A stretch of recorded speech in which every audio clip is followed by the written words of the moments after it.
Hi everyone. We are coming to you live from the Allen Memorial Art Museum at Oberlin College in Northeast Ohio. And I'm very excited to be here for Ask-a-Curator Day. This is a worldwide event that started several years ago, and it includes museum curators, historical societies, zoos, all kinds of institutions. And it's really about giving access and the opportunity to learn a little bit more about what keepers of cultural heritage or live collections do, sort of behind the scenes, and what their work is. So I'm very happy to be here today with my colleague, Hannah Wirta Kinney. She is the Curator of Academic Programs here at the Allen. And I'm Jill Greenwood. I'm the Eric and Jane Nord Family Curator of Education. And let me just say, education curators rock. We're sort of the more public-facing employees of the museum. And when I say public-facing, I'm talking about for Oberlin College, faculty, student, and staff, but also the general public. So in Oberlin, in Lorain County, Northeast Ohio, and beyond. So if we think about a little bit about what I do as the Curator of Education, I am responsible for public programs, and at the Allen we have all kinds of programs in our regular series, from Allen After Hours to Tuesday Teas to Mindful Meditation. And then we have also ones that are like special events, community outreach, community partnerships with a number of the really fantastic institutions in the area. We also do tours for the general public and K through 12, working with teachers to make the museum's collection come alive for kids and to meet their curricular needs. We have a Wildtimer Johnson house, which is a house that was designed by Frank Lloyd Wright that we at the museum manage on behalf of the college. We do, or my department, and my department is not just me, it's made up of really great assistants. I currently have Alyssa Traster and Zoe Iatridis, who are helping me with all endeavors in education and outreach.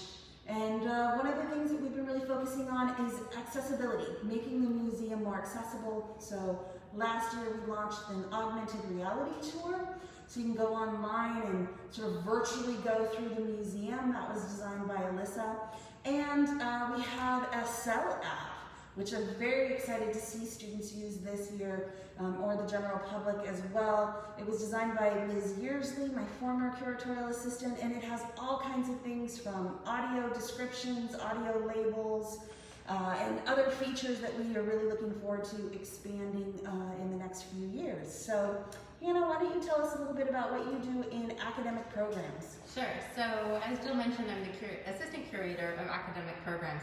And academic programs, I'm lucky in the way that I get to focus just on our college audiences. So our students, our faculty, and our staff, and Jill gets to work with a wide range of other people, but I get to really focus my attention on Oberlin College and Conservatory. So during the academic year, that means working closely with faculty members to plan class visits and then implementing those class visits.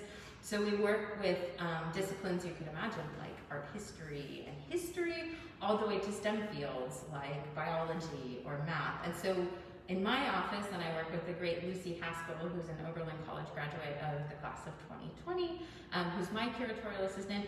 We do this intellectual gymnastics every single day to try and figure out how a work of art or works of art or the museum can connect to any academic subject. So in addition to academics, we're also thinking about the creative and personal and emotional growth of students here at Oberlin College. And for that, we collaborate with offices across campus to develop programs where students can come together and think about ideas and think about how works of art connect to their life in lots of different ways. So we're always thinking about art being the center of everything that's going on in a student's life and a faculty member's life, and really making this place come alive for the Oberlin College community. So that's what I do. And we're really happy to be with you all today to give you a little inside look at what we do at the Allen and what it's like to be education curators working with the public. So I wanted to ask Jill a question, because museum people who work in museums, they usually spend their vacations or free time, well before the pandemic, going to other museums. And during the pandemic, we've probably been like exploring other museums on Zoom or virtual tours. So Jill, I was wondering, what's your favorite museum to visit other than the Allen, where you come to work every day?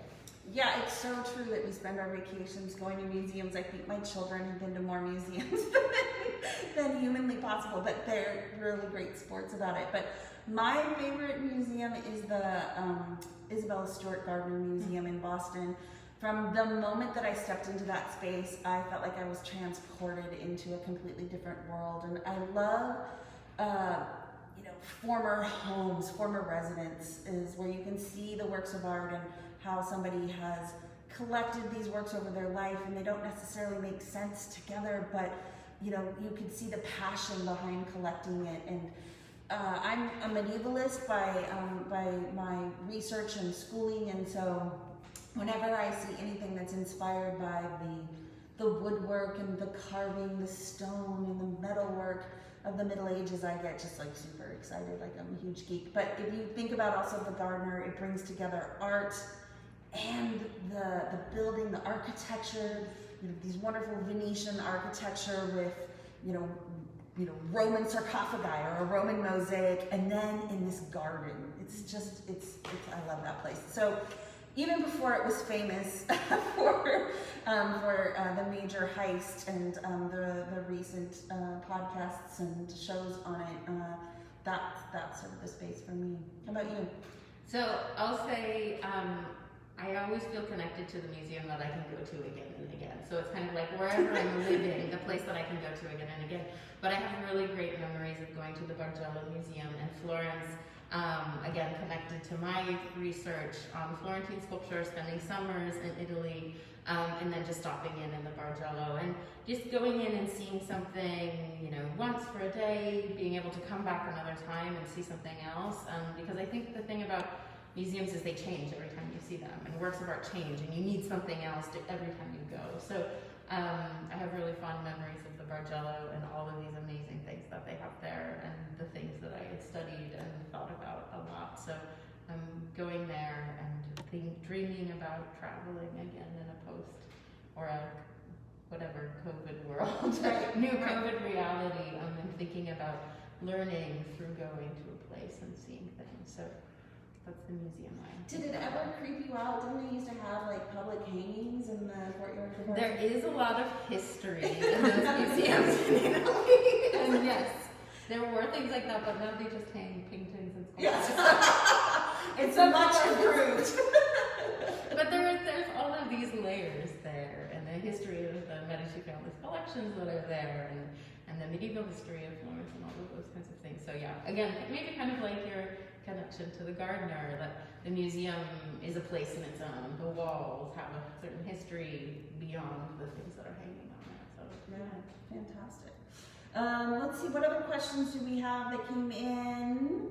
Hannah, what current or future exhibitions at the Allen are you excited about? Yeah, well, I'll be a little selfish and talk about exhibitions that I've worked on as being excited about, because they take a lot of time and effort and thinking, and so when they've gone up on the walls, that's really exciting.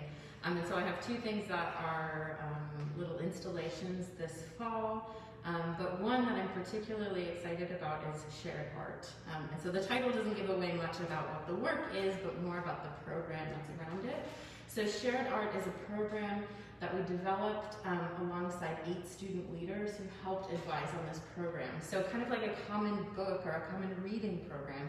This year, the incoming freshman class will be looking all at the same work of art, a photograph by the American photographer LaToya Ruby Frazier called Grandma Ruby's Refrigerator. So all the first year students will see this photograph during orientation week, and then they'll be having these discussions about the work with their peer advisory leaders, and thinking about how this work of art can make you think about questions of identity and social change, and art as a form of social change activism.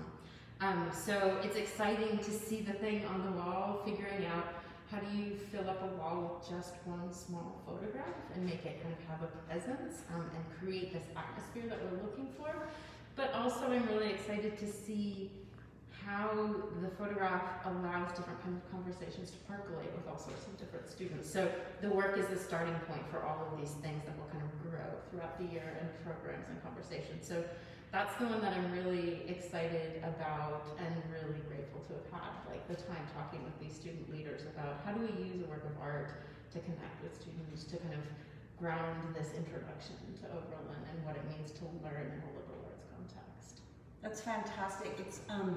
It's an amazing work of art. It's been up in previous exhibitions, and I know we've used it on second grade tours, and it's really relatable, and yet it's packed with so many details that the kids loved sort of exploring, like going into it, and what one student saw the other didn't, and which it really invites great conversation, I think, at all age levels. Yeah. So that brings me to another question that we have here, which is, Jill, what is your favorite object in Allen to teach with? To teach with. That's like asking me who's my favorite child.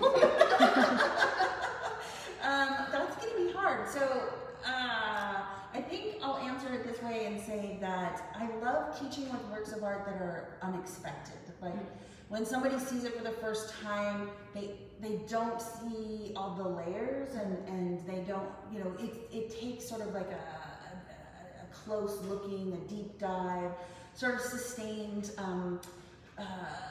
careful analysis of the work. And so I would say that there are works like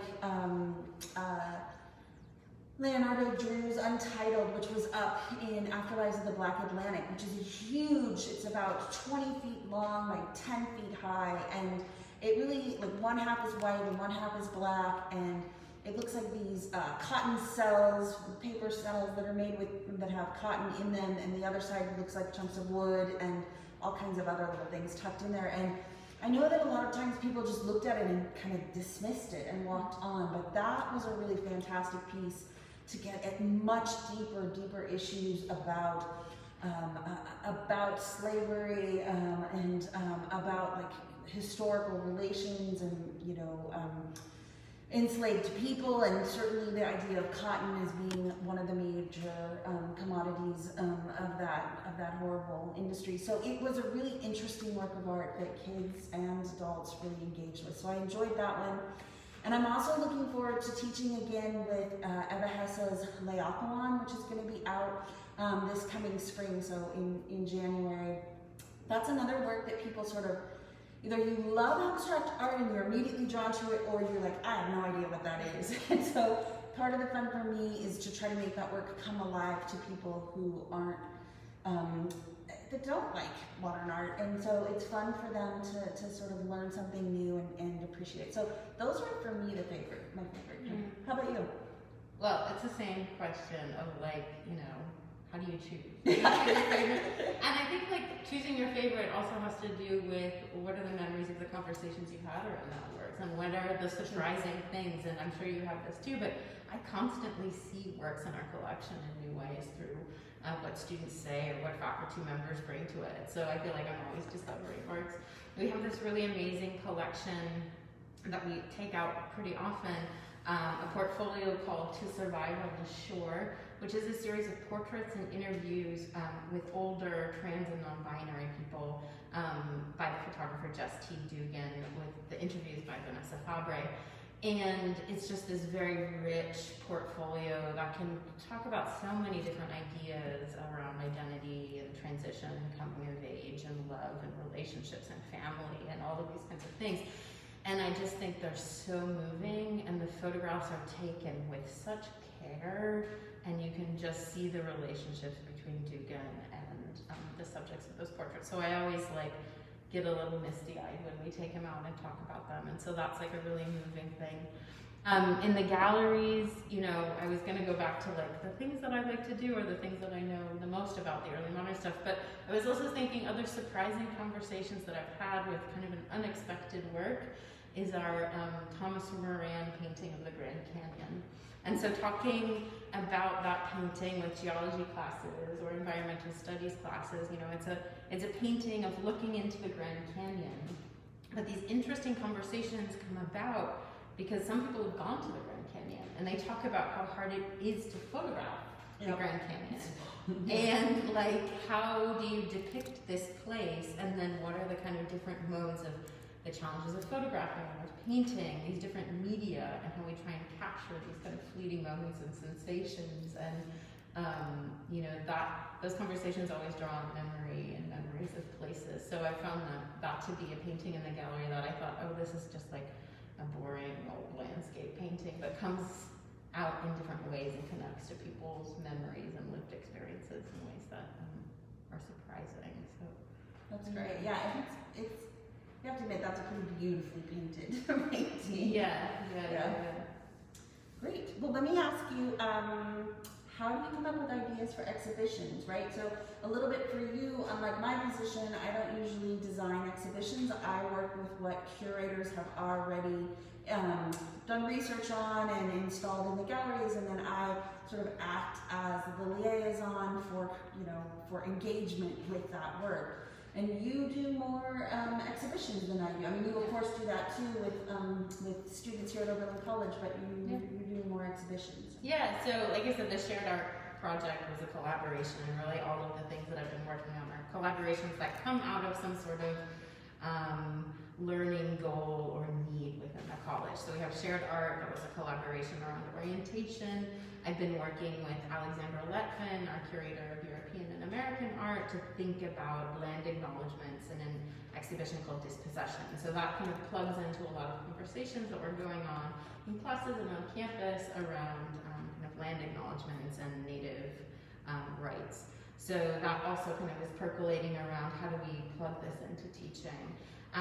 In the spring, I'm collaborating with a faculty member on an exhibition about dance and contact improvisation here at Oberlin, and then working on another little installation that comes out of a class visit that we actually did. Lucy and I had put together this class visit for a professor, Hannah Wirta's class on invention, and we're like, oh, there's so much here, we could do more with that. So, you know, sometimes it comes from an external idea, sometimes it's, oh, we've pulled these things together and there's such an interesting idea coming together. How do we present this to a larger group than just, you know, this class? So I find often the class sessions become kind of a workshop for an idea.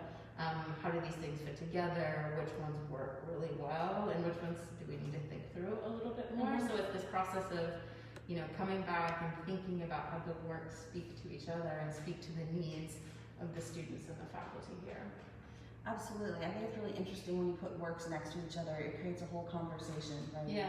In ways that, you know, when you're just scrolling through our database or something, you don't really see, oh, these are the stories that are coming out. So that's the magic of working in the museum, right? Is you get to put these things next to each other, think about their relationships, and help other people see those relationships in different ways. So, I mean, this idea of, you know, the experience of being in the museum is so central to people who work in the museum, feeling influenced and affected by works of art. So, Jill, what's the work of art, and doesn't have to just be in the Allen, that has most affected you personally, and why was that? I think I would have to say, and it's not necessarily like a work of art, it's not a work of art, it's a place.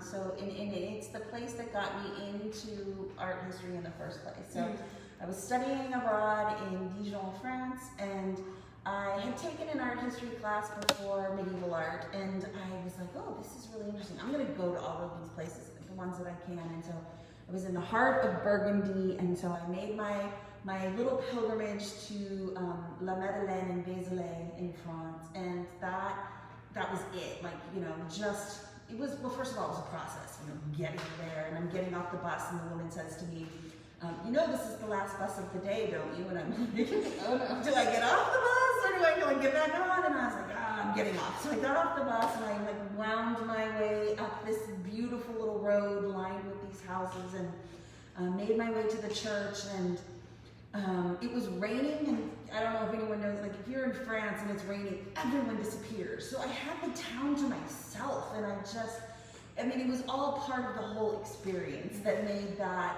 particular moment so magical, to see the sculptures and just spend the entire day just looking at the carved sculptures and seeing them in context in relation to the whole. So like not seeing them disassociated on a slide screen or in a photograph, but feeling the space, smelling the rain on the stone with the moss, and just that was it. Like, you know, I'm in art history for the rest of my life.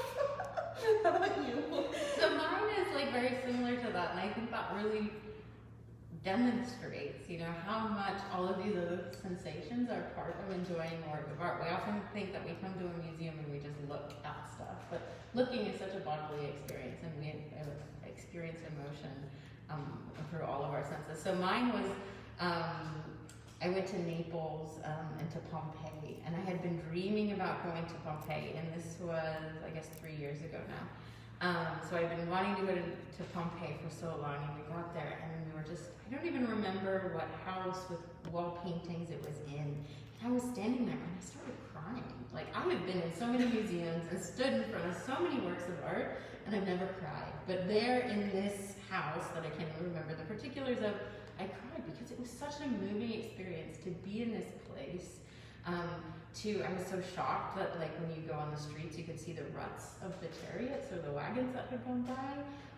This was somebody's house. These colors were so vibrant. They have, like, these other places that are kind of like takeout restaurants. Like, there was just this whole life and this whole world. And I think that was a moment where I really realized, you always have in the back of your head, oh, these things that are around us were once connected to someone's life, but there, it hit me in this way. And really drove home this connection that objects have. They allow you to connect with somebody from the past. You might have never known them, you might not know their story, but for some moment you're sharing the experience of having looked at the same thing, experienced the same thing, and I think that was just, you know, the tears came from that. Yeah, but it was just amazing, and it had never happened in a regular museum, but I think it's something about all of those senses that happen in an open air space or original context of a work of art. So, yeah, that was mine. That's fantastic. Yeah. Well, Zoe, have any new questions come in? All right. Well, we are so happy that you joined us for Ask-a-Curator Day. I'd like to thank Hannah and Assistant Zoe, who's behind the camera, for helping us out. And look for us again next year as we have this event. And we'll have different curators as we always do. And thank you for joining us. Yeah, and we hope to see you soon at the Allen.